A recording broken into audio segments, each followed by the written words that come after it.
One of the challenges of working at home is knowing where all your time goes.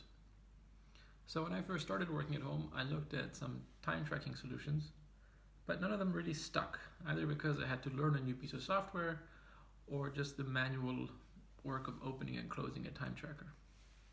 So I set about making my own.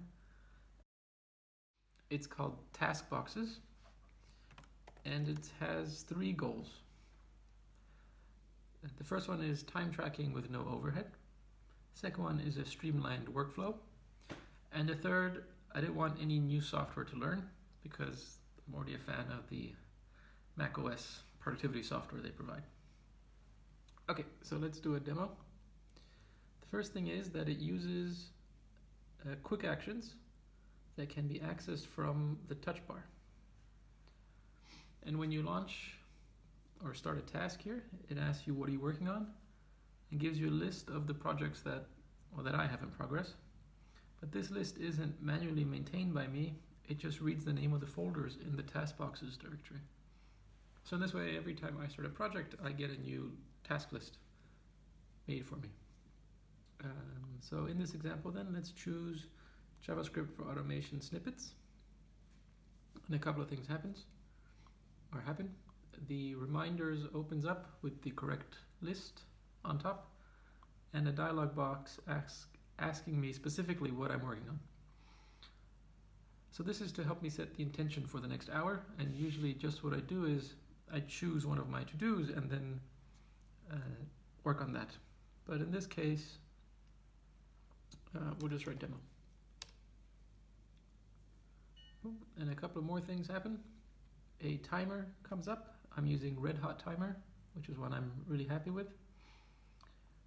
And the directory task boxes opens up with the JavaScript for automation snippets one selected and ready for me to start working. So as you can see, the flow into getting started with a task is really quick. It's just a single click and 3 things happen, right? The timer starts, the reminders open up, and the directory opens. But I said this was all about time tracking. So how is that handled? Well, I wanted to use Apple's built-in tools, so I just used the calendar.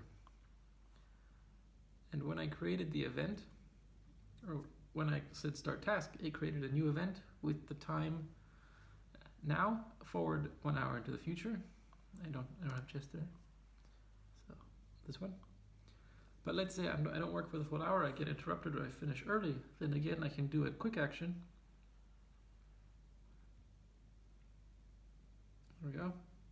And stop task.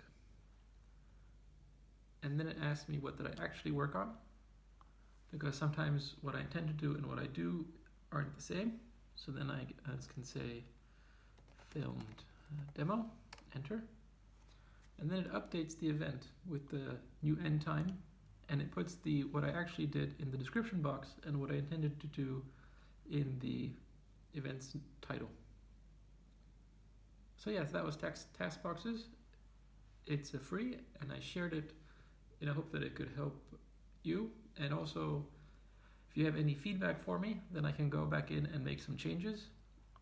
It wasn't by coincidence I chose JavaScript for automation snippets as the demo project. It's because the entire thing is written in JavaScript for automation. And in the next video, I'll show you how to start using task boxes yourself, or if you want, how to edit the code. So thanks so much for watching. Be sure to like if you liked it, dislike if you didn't, and subscribe to Simulesio